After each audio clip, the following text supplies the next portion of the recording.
Well, it's 12 o'clock. We will go ahead and get started. Thank you, everyone, for registering and planning on joining us today. We had a large registration list, and so we anticipate many more will be joining in as we get started. Four Corners Health Department has invited Jay Martin to provide this presentation today as part of our work to prevent youth suicide. This outreach is supported through a Maternal and Child Health Title V block grant. Please visit our website, and we'll put the link in the chat to learn more about this community work and ways you can get involved. Let me introduce Jay. We first had the privilege to work with Jay Martin at our youth mental health workshop in early November at the York Holtis. We were very impressed with his content and what we learned about the work he is doing across Nebraska. The participants expressed that they also greatly appreciated and enjoyed his presentation. Jay Martin is Director of School Safety and Security and Office of Coordinated Student Support Services. Jay, thank you for agreeing to provide this webinar today. We're grateful for your time and expertise. I'll pass the mic over to you. Hey, Chris, and I want to thank Sarah and Angel, also doing all the stuff behind the scenes, helping us out here today, and of course inviting me to present today. For those of you that don't know or maybe didn't get the message, Dr. Vilau, he will be here today. He's actually going to, just after we had a conversation on the content and kind of went over things, the decision was made that we probably need to divide this up. We probably can't get it all in 1 hour. So his will be coming up, as you can see at the bottom left here, on May 1st. In the chat, there'll be a registration link to catch his portion. He will come on at the end and kind of talk and give a little bit of a tease about what his portion will cover, kind of to expand on what I leave you with here today, and then he'll take it from there. So again, thanks to Chris and Sarah again for helping put all this together. And we'll get started on the good, the bad, and the ugly of social media influences. To get us started, this is actually a video from over 10 years ago. It's called Look Up. He actually put out a second version just a few months ago called Look Up 2. But the version 10 years ago holds true today. I'm only playing a portion of this video. The part of the video that I cut out is actually, basically it's if you're sitting down looking at your phone, you might miss the love of your life. And basically in the part that I cut out is literally him going through the whole scenario from the time he meets this girl on the street and then to the point where he gets married, has kids, gets old, and eventually even passes. But what I'm going to show you is none of it really happened because he was not looking up from his phone. So watch this. I have 422 friends, yet I'm lonely. I speak to all of them every day, yet none of them really know me. The problem I have sits in the spaces between looking into their eyes or at a name on a screen. I took a step back and opened my eyes. I looked around and realised that this media we call social is anything but.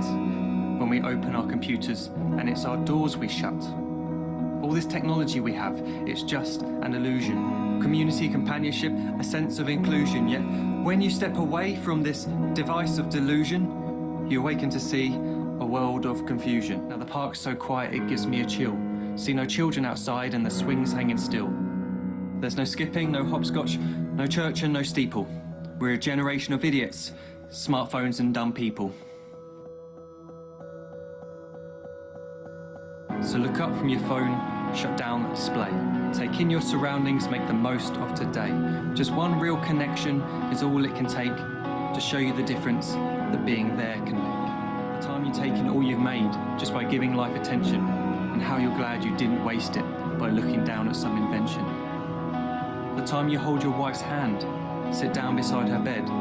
You tell her that you love her, play a kiss upon her head. She then whispers to you quietly, as her heart gives a final beat, that she's lucky she got stopped by that lost boy in the street.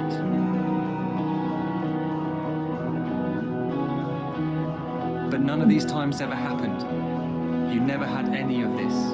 When you're too busy looking down, you don't see the chances you miss.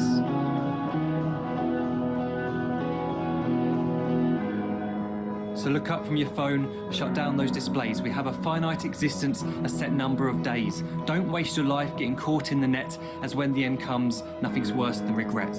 I am guilty too of being part of this machine, this digital world we are heard but not seen, where we type as we talk and we read as we chat, where we spend hours together without making eye contact. So don't give in to a life where you follow the hype. Give people your love, don't give them your like. Disconnect from the need to be heard and defined. Go out into the world, leave distractions behind. Look up from your phone, shut down that display. Stop watching this video, live life the real way. So kind of gives a synopsis, things that 10 years ago he brought up that still hold true today. Again, look up to, I encourage you to catch. He does look a little different, a little bit more like me. He does no longer have hair, so, and look up to, but you can catch that on YouTube. I kind of get into this again, how it's all the social medias and devices have impacted us emotionally and things. But to get us started talking about the social governments, this actually comes from Mike Donahue, a national known speaker that currently lives in Kearney, Nebraska. He talks about how, again, we grow up wanting to please our parents, but somewhere along the line, about middle school, high school, we start to run into our peer government, and our social persona is to, want to please our peers, but we still want to please our parents. It starts to create that confusion. We start to see bullying, cyberbullying, and those things occur. But that leads us to the digital government. These kids are trying to live up to online perfection today. And unfortunately, they can't meet the demands of all these things. They're seeing adult content all hours of the day, anytime they need it. Not understanding all that they see. They're trying to live up again to that online perfection, creates this social isolation. As you just saw, and we get stuck in our own virtual world and virtual living. And unfortunately, the kids today have this sense of worthless and confusion because they're trying to meet the demands of all these social governments, and they want to fit in. Because again, human nature is we all want to fit into this thing, creates the conflict. So the evolution, the good, obviously there's great things with the internet and with things online, the global communication, virtual connections, but then the bad and the ugly, the decreased human contact, rise in bullying, deception, platform issues, predators online, loneliness, again, a huge rise in, unfortunately, suicide and anxiety, depression, all those things. So it's that digital overload and trying to find balance. Literally, as it says right here, we now have the fourth eight. Basically, it's the sum of the first three. He sees nobody, hears nobody, and speaks to nobody because he's so focused on his phone, as you just saw in the video. And I actually call it the digital pool. For example, how many of you were taught how to swim, or how many of you were actually thrown in the pool like I was? Unfortunately, what we did is we threw kids into this digital pool, and they were the ones actually teaching us. They didn't receive any training from us. They trained themselves, and now they're actually training the adults in many of the instances, or their own parents. So again, the good things, there's a lot of great things in the digital pool. And I always tell people, I'm not here to talk to you about the great things in the digital pool. I'm here to talk about some of those concerns that we need to be aware of, those bad and ugly things that might be out there. So the point behind all this is basically, I come around and I've been doing presentations for the last couple of years in schools, talking to students during the day, staff in the afternoon, and then parents in the evenings on how to be digitally wise and basically try to overcome some of these nuances that are creating some of the mental health issues that we're seeing today. Where a lot of this comes from and a lot of the research behind it came from Dr. Jean Twenge. She wrote a book called iGen. She actually spoke in Omaha last year with the SmartGen folks. And in her book in 2012, we saw a huge rapid climb of basically less sleep, losing purpose, depression, anxiety, suicide rates went up, education actually went down as far as being better educated. But what happened in 2012 is we went from basically the flip phone to our smartphones. And the smartphones had algorithms, and those algorithms began to start to program us. And now today with artificial intelligence or AI, we're seeing it at a whole new level. to the point where when kids look at themselves today, they don't see themselves as a 10 because they're comparing themselves to this online perfection. This is just an example in this video of we need to not listen to the online voices or our own voice sometimes in our own head. Because again, this is what kids actually think of themselves. And you're going to hear that, but then you're going to hear about what kids really think behind the scenes. Hello. Dumb, ugly, and awkward or something like that. Depressing, a bit lonely, and not the best looking. We asked a few of your classmates about you. Okay. Oh boy.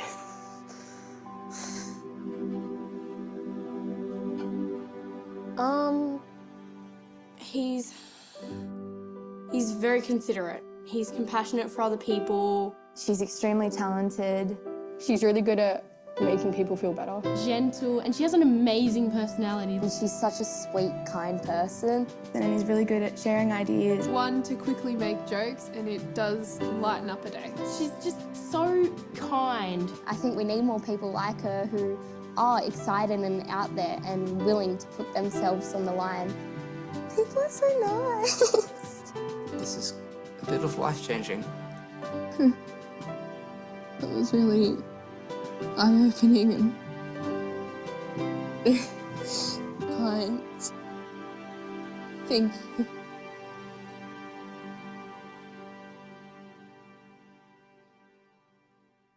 And it's about those words of power online. Unfortunately, kids are, again, trying to live that perfection. And as you heard that one girl, the first one say, she thought she was dumb, ugly, and awkward. And that's what people would see her as.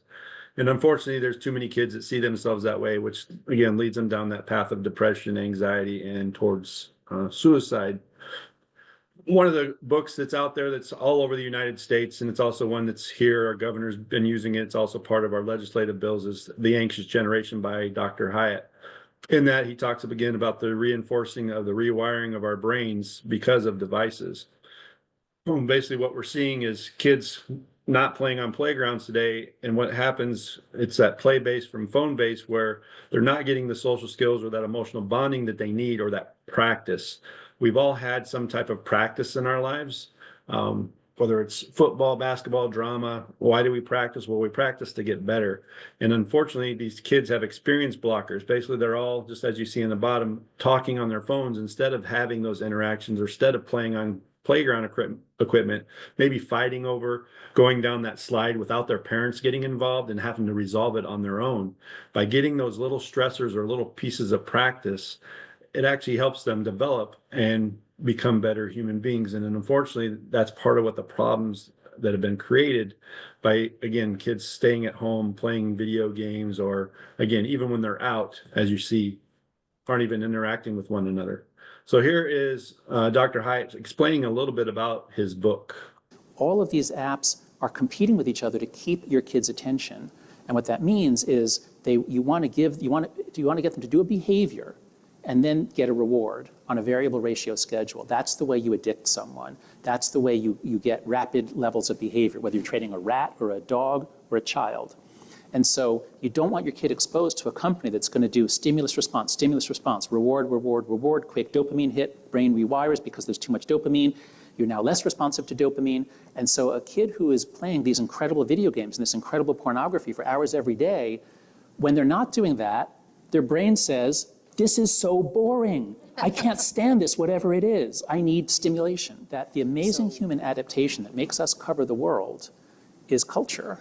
We are cultural creatures. We learn, and where do we get our culture from? From our elders. Culture has always been transmitted from one generation down to the next with modification. Kids need to be enculturated. All traditional societies have initiation rites. The kids are learning not from their parents. Initiation rites are never guided by the parents. It's always other. If you're a girl, it's going to be other women in the community. If you're a boy, it's going to be men in the community. They're socializing you in how does a girl become a woman? How does a boy become a man? Imagine if we cut all that off. How about no more of that? No more intergenerational learning. Let's just have kids hook up to random weirdos on the internet who are selected by algorithm for their extremity. And let's have them watch that for 5 hours a day. That's their socialization? So slow growth childhood means we have a long period for cultural learning. And the most intense period of cultural learning seems to be about age 9 or 10 to about 14, 15. And that's exactly when American kids stop paying attention to the world around them and hook their eyes up to a fire hose of garbage, frankly. So you really want your kids in their teen years to develop the ability to focus and guide their own behavior. You don't want to hook them up to a company who's literally paying its engineers bonuses if they can keep you on longer. That is literally what Meta did. It's been one too with all the platforms, as he was mentioning at the end. The platforms basically are programming all of us, adults included, with these algorithms and now with AI. And here's the example I give. Again, to get to 100 million users, it took Netflix 10 years. It took Facebook 4.5. Instagram, you can see, was 2.5. But for OpenAI, it was only 2 months. So AI is moving so fast, we're way behind. The laws are way behind and all that kind of stuff as far as influencing kids and ourselves. The business model is to gain our attention, turn it into data, and it turns into money. The example I give is a video was on TikTok in 2020. This video was of a guy. He was on a skateboard playing a song, and in the process, the good that came out of it is Ocean Spray in 2020, when this was out, everybody started imitating his video, hopping on a skateboard and playing the same song. So Ocean Spray went through the roof so much that he actually got some of the money. He got a truck from Ocean Spray. But the other person or group that was actually happy about it was the group Fleetwood Mac, because everybody was imitating this song, and the song ended up in the top 10 again in 2020. #1 in the 70s, top 20 hit or 10 hit in 2020, all because of platform. And it shows you how quickly we can influence people today. So the problem with this, and again, this is part of the bad or the ugly piece, is the clicks. Every click creates a data point on us where they learn our behavior, and then they create our next view. Again, if we hop onto YouTube, or if you click on just one of those pictures, the next thing you know, you're getting another picture and another picture, because it learns what you like, or it learns what you like on YouTube. And that's why you get additional videos on YouTube. Or maybe you're talking in front of your device. You don't even need Siri or Alexa today. You've probably noticed when you've talked in front of your device, now that thing you were talking about is popping up on your screen, or you're getting an ad about it. That's the dangers of it. Or maybe you left your geolocate services on and walking through a mall, and now you walk by a particular store like Starbucks, and now that's popping up on your screen. So that can be some of, again, that bad piece of what's going on behind the scenes. Here's where it gets ugly, though. This was a bot, but think about it as a person.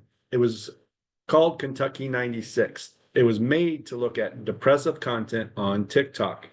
Listen to how quickly, how many minutes does it take TikTok to figure this out? But more importantly, how much content of depressive content then gets sent to this person. Kentucky 96 lingers over this video containing the hashtag depression. Something's wrong with me. After 224 videos into the bot's overall journey, or about 36 minutes of total watch time, TikTok's understanding of Kentucky 96 takes shape. Videos about depression and mental health struggles outnumber those about relationships and breakups.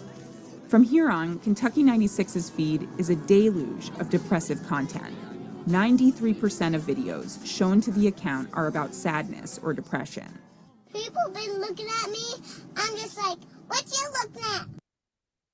That's the ugly piece of what's going on. These kids aren't falling in these holes. Unfortunately, these algorithms and AI are pulling kids down these holes. They start clicking and they try to get out of the depression they're in, and they click on another depressive video, because it only took 36 minutes for TikTok to figure that out. Then 93% of the content was depressive content. Or think about it, if maybe the child's got an eating disorder. They're going to keep clicking on things like bulimia and anorexia and things like that, and send them down that spiral. And that's the sad piece of what's really going on behind the scenes, because these algorithms don't really care, didn't know anything about their demographics, didn't know anything about the person. Just based off what they're clicking on and what they're hovering over is how those things work. So given this content, what do you consider to be the most concerning about social media platforms? How can we control platform manipulation? Go ahead and write your response in the comments. And I'll give you about a minute or so, because again, we only got an hour and I want to get through all this, but write your comment. What do you consider the most concerning about social media platforms, and how might we control this manipulation?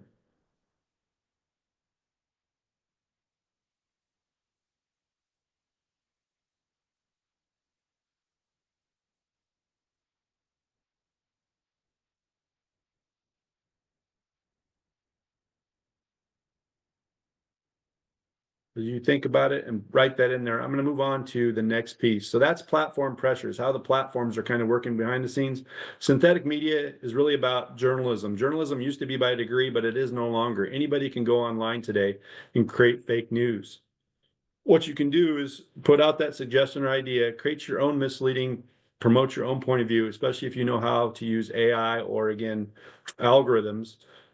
And then you can get people to start imitating and the rumors start. But again, this is where the bad piece of it comes into play. You start altering people's character and emotions, and unfortunately, they start to believe a new reality.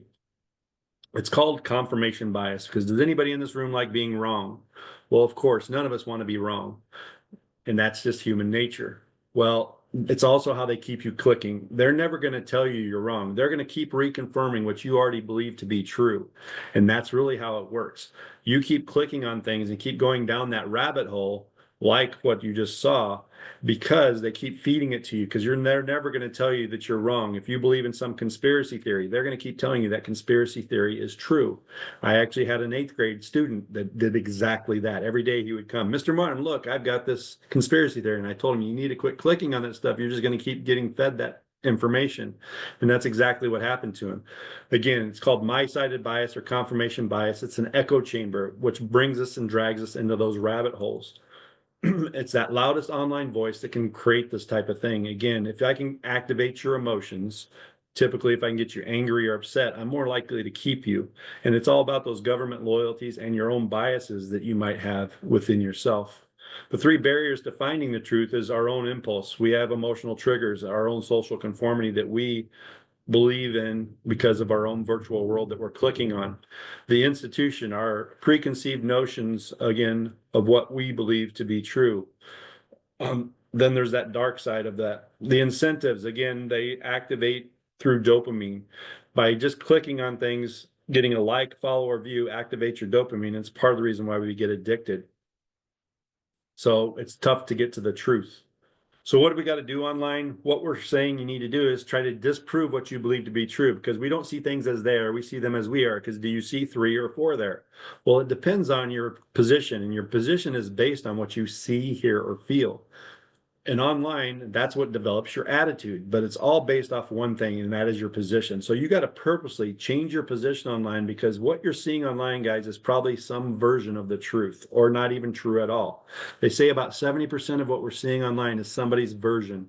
It starts with a real news story, and you start clicking on the version over here on the right. Meanwhile, somebody else started that same news story, but now they're clicking on the version over on the left. And now we have the cancel culture. You can't agree or disagree with the person on the right or the left, because you're believing your own virtual truth of what you're looking at in your screens. And that's why we got to go out and purposely try to disprove what we believe to be true. It's what's creating this ugly piece of what we're seeing with kids, especially, is this lack of empathy. Kids don't know what empathy is. They don't care about this kid that's, or a person that is drowning or stepped in a deep hole. We just don't care. And that's the unfortunate part of empathy, and the bad piece of what social media and devices are creating with kids. Again, it's that cancel culture. It creates that hate, fear, anger, where we can't agree or disagree, because again, we all believe our own virtual truths, and we can't, again, disagree because we think the opposing opinion doesn't even know what they're talking about.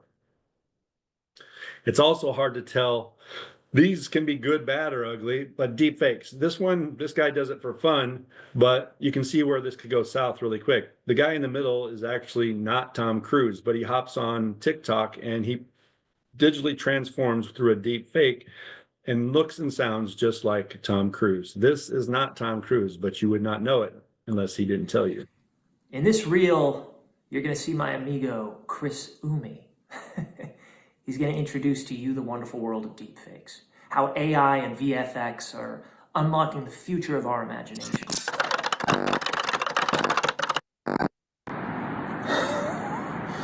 What's up, TikTok? You guys cool if I play some sports?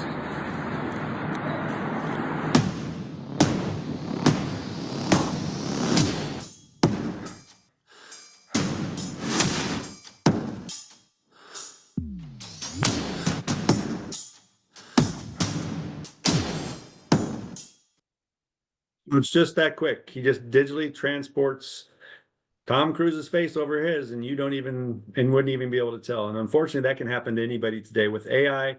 All I need is a picture of you online, and most of us have a picture of us somewhere online. And then all I need is 3 seconds of your voice online. With 3 seconds of your voice with AI today, they say they can create an entire dialogue. And that's where the scary part of deepfakes comes. So what is the potential impact of fake news on our students and parents, schools, and our community? And what else might combat, or what else can we do to combat this misleading content? Again, comment in the comment section. What is the potential impact of fake news on students and parents, on the school and a community? And what can we do to combat this misleading content online? How can we decipher what's true and not when we have deep fakes and AI? Again, I'll give you a minute or two to write that in the comments.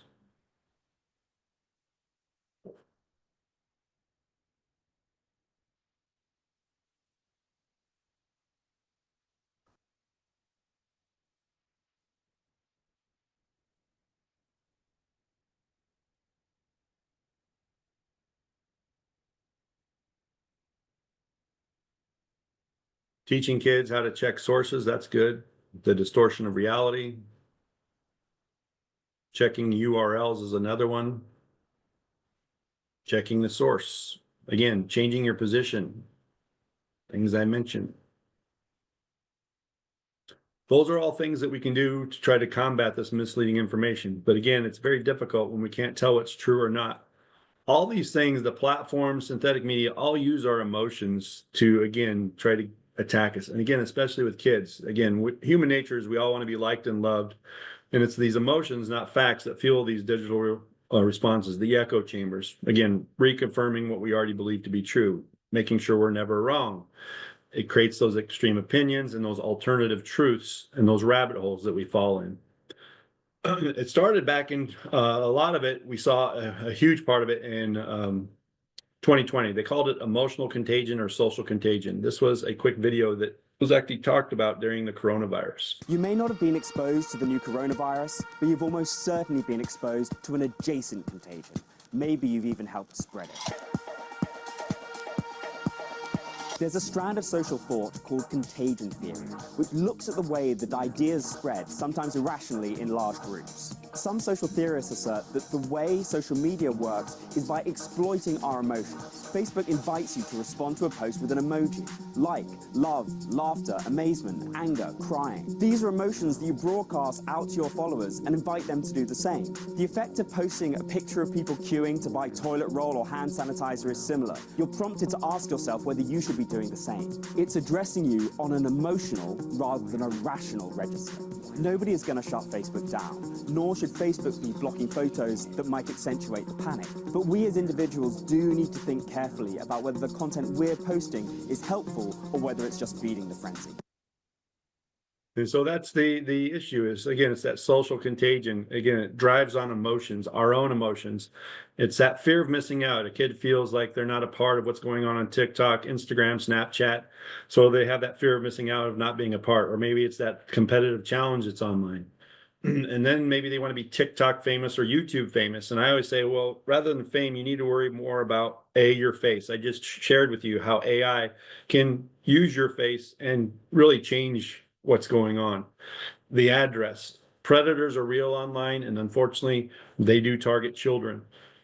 Then your memoirs. We're just sharing too much information online. And again, typically that information is about our emotions. And then again, your emotions are exploited because that's what people do online, unfortunately. And this is a good example of that. These are some girls you're going to see in this video actually looking at their own social feeds. But you're going to see mom get deep faked without her knowledge.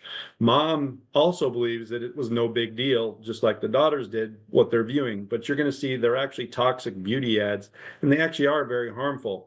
And it's even more harmful when the message, when the mom gets deep faked, she's delivering the same social media feeds that their daughters have been watching.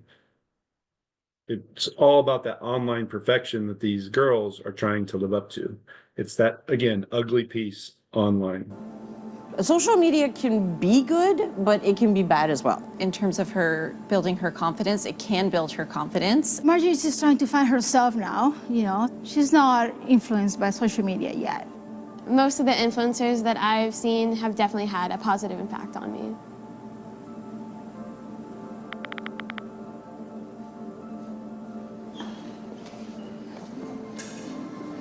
Hey guys, here's a beauty hack I'm obsessed with. I am so happy. Look at how cinched my waist is. Look at how flat my stomach is. It's the shortcut to flawless skin. You know that Botox doesn't just reduce wrinkles, right? Baby Botox is amazing. You're never too young to start. That is not me. There are these great powders. They stop you feeling hungry so you can always skip breakfast and lunch. And you have to treat yourself to a chemical peel. They're a total glow up. They burn away the top layers of your skin and let new skin grow through. Hey, Amojo. If your teeth are uneven, you can always file them down with a nail file. It's literally so simple. File your teeth. Don't put up with your thin lips, sweetie. Lip filler kits let you inject yourself at home. They're my total go-to. Fake eyelashes are so easy to glue on if you cut your eyelashes off. There's some really great pills you can use. Keep telling yourself you're not hungry, you're just thirsty. Never look bloated again. Book it into your skin. Sexiest lashes. Botox. Remember, skinny is never finished.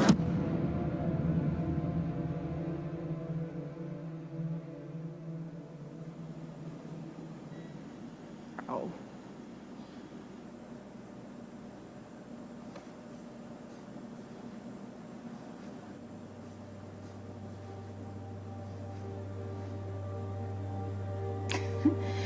It's. Have you actually seen stuff like that? Yeah. A lot. This stuff is on every girl's feed. And that is on every girl's feed. When I'm out talking to schools, I ask the kids after they watch that video, how many of them have actually seen these same types of ads pop up on their screen? And I can tell you the girls especially are raising their hands. Boys are seeing very similar type things, whatever it is they're clicking on. But it goes back to that original video I showed you with the kids. When they look in the mirror, they don't see themselves as a 10. They see themselves as a 3 or a 4 or less because they're comparing themselves to that perfection. So I always ask kids when I'm out talking to them, is what you just watched, is that perfection? And unfortunately, you see them nod their head, that's no, but they also say, yes, that's what people believe is perfection. Starving themselves to death, having all these beauty modifications to their body or whatever can lead to the eating disorders and things of that nature. So I say you got to look in the mirror, see yourself as a 10. We got to change that dynamic, as you saw with that original video that I played with those kids. Think of the 5 closest people to you. Those people matter. These people do not. We got to get kids to understand. Stop trying to live to the online perfection. Stop agreeing with them. I use the analogy. I tell the kids, everybody in this room right now, in the gym or wherever we're at, classroom, you're all attractive, but are you attractive to everybody? Well, of course, we're not attractive to everybody because we all have different tastes. You can be walking down the street with your best friend. You both look at the same person and your friend goes, man, they're hot. And your friend goes, no, they're not, because we think differently. But it's the same thing online. When somebody says you're ugly, ugly only has power, but we know kids are saying far worse things than ugly. Ugly only has power if you believe it. So we got to get kids to stop believing and agreeing with it. What they got to tell them is, just like I told you, is they got to say, no, I'm actually very attractive. I'm just not attractive to you, but that's your problem and not my problem. And then you shut them off. If we can teach kids that they don't have to listen to this stuff and they don't have to be trying to live to online perfection, they're going to do a lot better. They got to stop doing this as well. Typing things like LOL into a phone. We've all done it. But were we truly laughing out loud? Probably not, because we didn't have the really true practice. When you're laughing out loud and maybe laughing so hard you're crying, it's when you're in person. Kids are also typing they're mad into a phone, but they never get over it. They're typing they're sad into a phone, but they never work through it. They never really get sad and start crying. They never really get ticked off and really learn how to work through their anger issues. And when they don't have that practice, just like Dr. Hyatt was talking about in his book, they cannot and don't deal with things when things really do happen. I've talked to a lot of doctors in psychology, and their offices are being flooded with 20-something-year-olds who didn't get that practice in middle school, high school, or college, and now they're in the real world dealing with real life issues, and they don't understand their own emotions. And I know this for a fact because unfortunately I've seen it with my own son, because I unfortunately was one of those parents that allowed my kid to type into the phone. 80% of our success, guys, in life is having high emotional intelligence. And the only way you achieve that is by more face-to-face contact. So it's about teaching kids to put that device away, just like the initial video. Look up from your phone and start experiencing these. The other issues with AI, again, the really ugly pieces of that, we unfortunately saw a group of students actually put pictures of their fellow classmates online and put them on nude bodies. 6 kids, I believe, got arrested in California on that one. There's current legislation in Nebraska about changing the AI and with youth currently in this year's legislation. An administrator was actually saying racist comments, but it wasn't actually the administrator. It was a disgruntled employee who created an AI version of that principle. That was in Baltimore. And then unfortunately, we had a teenager fall in love online, but it was not with a real person. It was with an AI version of someone. He unfortunately ends up taking his life. His mom is now suing that AI server. So those are some of the, again, really ugly things that are going on in this world. So how do we become more digitally fit? Well, first off, we got to be aware, again, some of the ugly is they say if you live to be 74 years old, you're going to probably waste 9 years of your life on TV and social media just swiping through things. And in the future, will you really say, I wish I spent more time on social media? I don't think so. So it's probably pretty crazy when you think about it. 9 years of your life, if you live to be 74, can disappear just looking at a screen. So how do we trick algorithms? Well, we can start liking everything or liking more things online. You're going to start seeing different things pop up on your phone. Purposely seek those opposing opinions and try to find those news feeds in the middle. That's the good things that we can do to trick these algorithms and try to change what we're seeing on our screen. Other platform things, don't share your emotional state, avoid digital contagions and those digital drama things that are going on, and take those digital breaks. A silent walk is simply that. You go on a walk and leave your device at home. Again, just like you saw with Look Up, the initial video I showed.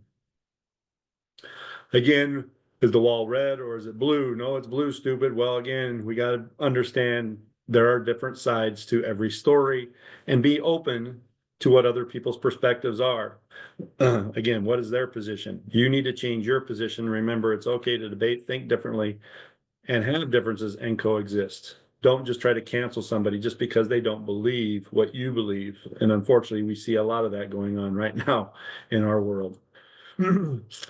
Digital contagions, how do we fix it as well? Some of the other positive things we can do, we can turn off our notification services on our phone, stop getting that buzz. I used to, as an officer, get a buzz on my right leg because that's in my cargo pants where I used to carry my phone.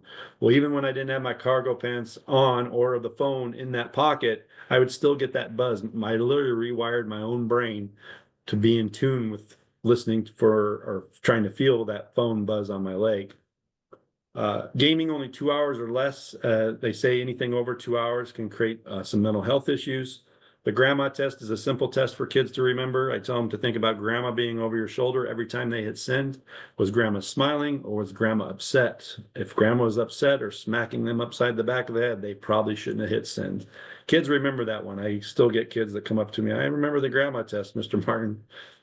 Devices out of the bedroom, though, is the biggest one. The most positive thing we can do is make sure you're getting enough sleep. Kids need 9 to 10 hours of sleep. If they're not getting enough sleep, we've all heard it before. Sleep is the #1 remedy for physical and mental health. If you don't get enough sleep, you can be misdiagnosed potentially with maybe ADHD, because ADHD does mimic sleep deprivation. And then there's other mental health issues when you don't get enough sleep. Always remember, is it true, is it kind, and is it useful to share? If it's not true and it's not kind and it's not useful to share, you shouldn't be sharing those things online. When it comes to parents should be trying to build their relationship, communicate over restrictions, and really maybe close your mouth and listen to your child about their digital media, all the positive and negative things. Again, the good, the bad, and the ugly. Take it all in.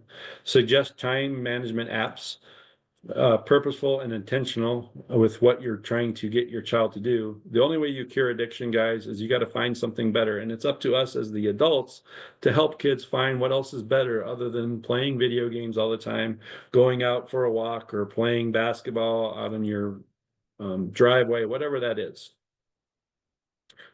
The other thing we can do is guard against our emotions, recognize the goal of the platform, investigate for truth or lies. But the most important thing to try to teach kids is think before you ever participate on any of these platforms. We know what they're doing behind the scenes today, guys. We know what they are doing and how they're impacting mental health and behavioral health of children. We got to get them to think before they ever get involved in the new, latest, and greatest. If TikTok gets taken off, there's going to be another TikTok or another platform that's going to come up. I call this art. You got to teach kids acceptance of online differences, being resilient, and tolerance. If we can teach them the art of digital stuff, we can teach them actual digital beauty and what's really going on. The last thing I typically leave kids with when I talk in these presentations that I come out and do at schools is about, you are all given ingredients. And understand your ingredients are going to change throughout your life. You got to learn to create something, do something, and be something with those ingredients. Maybe your parents get divorced. Your ingredients just changed. Were you resilient through that, or did you play that poor woe is me card and have to deal with some, again, other issues? Always try to create something, do something, and be something, no matter what your ingredients are. And I always try to use my brother as the analogy. My brother, I always thought, was given bad ingredients. He has muscular dystrophy and been in a wheelchair most of his life. But he would never tell you that he has bad ingredients. He thinks his ingredients were great. He played in a band in college. His ingredients changed. Muscular dystrophy took his ability to play the drums. So what did he do? Well, he picked up a guitar. He created his first album and only album, and this was one of his songs. But my brother, what did he do? Well, unfortunately, muscular dystrophy changed his ingredients again. What happened? Well, my brother no longer could play the guitar. In 2015, my brother unfortunately developed sepsis and ended up in a coma for over a week. And our family had to make a horrible decision. We had to decide whether to let him live or pull the plug on him. And we sat down as a family, started crying, and we made the decision to pull the plug on my brother. But my brother actually was not done creating something, doing something, and being something. He woke up the next morning and he said, "Where are my glasses? Can somebody get me a sausage, egg, and cheese sandwich? And why are you guys crying?" And we had to explain to him, "Dude, here's what happened. Doc said there was nothing else we could do. We actually decided to pull the plug on you last night, but here you are." And he was like, "Oh, really?" He hopped on social media, Facebook, believe it or not, and he said, "Hey, just so everybody knows, yeah, my family tried to off me last night, but guess what? I'm still here." Guys, here's my brother still to this day. He cannot feed himself. He's been in an old folks home since 2015. He can't lift his hands any higher than that. The guitarist that, if you came on early, that you heard is that gentleman right next to him. I had him come out to my sister's house because my sister also has muscular dystrophy. Callum Graham, the guitarist, came out and played for him. But my sister also creates something, is doing something, and wants to be something. She actually runs all the hospitals in Boise, Idaho, where she lives. So the point with all this is we got to teach kids to be resilient. Create something, do something, be something. Manage words. Don't let them manage you. Teach them to become the perfect version of themselves. Stop trying to live to the online perfection. Another quick video I want to share about somebody who you might think has bad ingredients. This is a great video I like to play. Kids love this video. But this kid you would think has bad ingredients. But so Pretty remarkable story. Again, asked if he needed his arms and he doesn't need them. Go out, create something, do something, be something, no matter what your ingredients are. And that's what we got to teach kids. This is another great book that's out there, 60 Days of Disconnect. Miss Keegan actually wrote this when she was 16, along with the help of a doctor in psychology, basically explaining all the feelings she was experiencing. But she learned through the 60 days that she became more creative, appreciative, found true meaning, developed healthier habits, and living her own life. She's now a national speaker. She's now 19, I think, and going to, I can't remember which college, but I'm hoping I'm going to actually attempt probably in the next year or so to try to bring her out to Nebraska and do a presentation or two. So that's kind of a goal of mine, to get her out here, to get kids to understand that you can do this and you can make a change. So think about this. What are 5 things that to improve your school community or your digital culture and climate? What are those 5 things? Again, I'll leave you guys to figure that out in your own communities. What can you do to help your communities? With NDE, we have a lot of different things out there. We have a brand new website that's been put together. I can tell you it's been a work in progress. We have a couple things I still need to add, but there's a lot of great stuff. Our YouTube channel, we have all kinds of webinars with Dr. Poland and Moss Rogers on suicide prevention and reentry and those types of things. I encourage you to hop on our YouTube channel and check that stuff out. As well as, again, a lot of these books and resources, a lot of this information that I shared with you is because I've been able to collaborate with a lot of different people like Mike Donahue and Leonard Sachs, Dr. Leonard Sachs, who wrote Girls on the Edge, Collapse of Parenting, and Boys Adrift. All great books that talk about a lot of the stuff that kids are experiencing. Automating Humanity with Joe Toscano. He's a former Google consultant, a Millard grad, who walked away from Google because of all the stuff that he said was unethical and should be illegal. So he speaks on a global scale as well. Some of the other resources, again, all this stuff is also on our website, guys. I'm going to share that with you here at the end, right there. But again, I want to turn it over to, I know Dr. Blue is on the mic. If you have any questions or stuff or want to reach out to me, go out there. And if you need any more resources, we have a lot of stuff here. I'm sure there's additional stuff that Dr. Bilau is going to talk about. And I'll turn it over to Dr. Bilau to address what he's going to talk about on May 1st. Thank you, Jay. And what a wonderful presentation. You certainly brought a lot of knowledge and expertise to all those who are online listening, and I appreciate your expertise. And the Department of Education for contributing all the resources that you mentioned at the end. So on our part 2, if you will, is that we're going to examine in great detail some of those action steps that school districts as well as parents can utilize to preserve the safety of our children and youth, which is becoming more and more paramount. I noticed in the chat that one of the comments talked about the influence that social media may have and has had over children as well as adolescents in reference to violence. And as a school psychologist, myself and many of my colleagues would attest that when we are doing assessments of violence and we're doing assessments of depression among our children and youth within the school setting, that oftentimes we see clearly the influence of social media in terms of promoting within children and youth the concept that violence is a means to obtain an end or a means to connect with others in some way.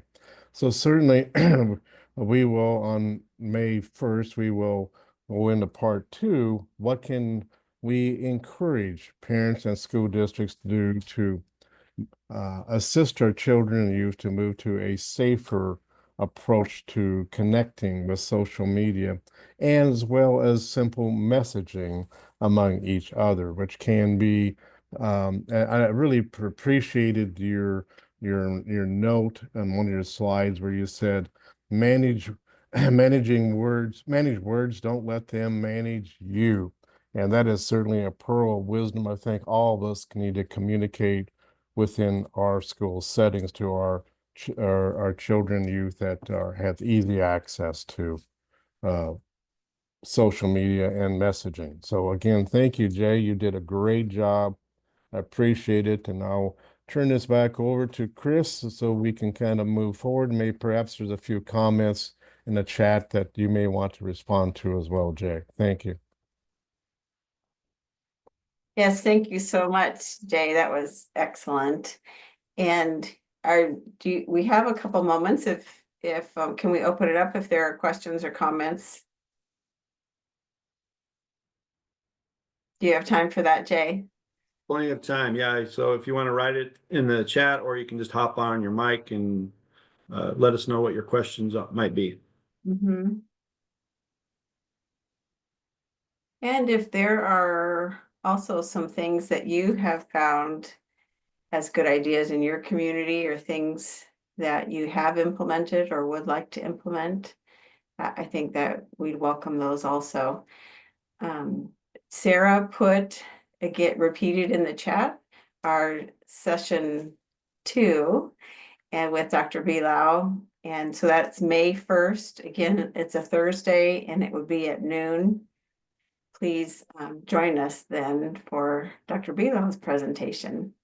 ART again stands for acceptance, resiliency, and tolerance. So if they can have some acceptance, some resiliency, and tolerance, it'll help them be better digitally.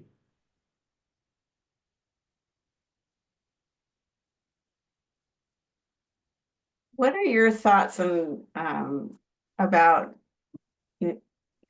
people? You were talking about youth not being well socialized because of the focus on social media, or their emotional well-being isn't getting as mature. Is there, I guess, where's the hope message? Are there things that can be done that help get kids and youth caught up? And there's a lot of stuff they can do. Again, like the big key is learning to put their phones away when they're out with their friends and actually having those conversations. When I talked about relationships in my curriculum, when I was teaching as a cop, and I'm going to be doing that here eventually at NDE, but it's talking, again, in a relationship, making sure you let your significant other know that, hey, I'm out with my friends right now. I'm not going to respond to you right away through a text or whatever, and setting some digital boundaries. Again, when you're out with people, letting them know, hey, when we're at mealtime, I've had people do that where you all put your phone in the middle, and the first one to grab their phone ends up having to pay the bill. Those types of things. You do little tricks of the trade just to, it becomes a game in some ways, but it's also a way of, again, learning to detox yourself from these devices, because they are very addicting, not just to kids, they're addicting us as adults too. And it's about learning how to detach from those things in different ways. We do some exercises in class. I have them play what I call Jenga Pat, and I have them come up and actually say something mean to Jenga Pat before they take a block out and they play Jenga. But about halfway through, we get into the discussion about, okay, what do those holes represent? Well, you've said something mean to them. Well, can you fix that? Well, you can put the blocks back, right? Yeah, well, we can put them back, but does that really fix it? Well, no, you still have that bad message that you put out there. So yes, you can apologize, but what happens eventually is it crumbles. And what does that represent? Well, that could represent suicide potentially of a person, because you've been saying these mean, nasty, hurtful things towards them. So I said, well, there's only one way to fix this, and how do you fix it? Well, they said, a lot of people say, well, we start the game over, or we do this. I said, no, that doesn't fix it. Or we put the blocks back. Well, that doesn't fix it. I said, there's only one way to fix it. What is it? Well, what is it? It is not doing it in the first place. You don't play the game. You don't do the thing that you were doing, the negative aspects. So it's doing those little things, getting kids to start putting those connections together. I do a lot of different exercises like that when I would teach in class, and I still do them today when I go out and present at schools. Very good. Thank you for those ideas. Excellent. Feel free to unmute if you want to ask a question or have a comment, or you can put it in the chat.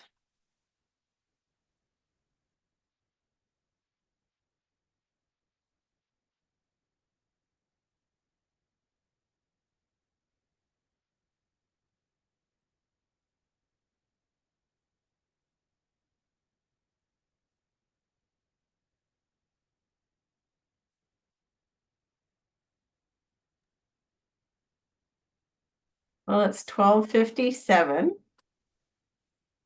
Thank you so much to each of you for participating today. And Jay or Don, if you have anything else you want to add, otherwise we'll end our time.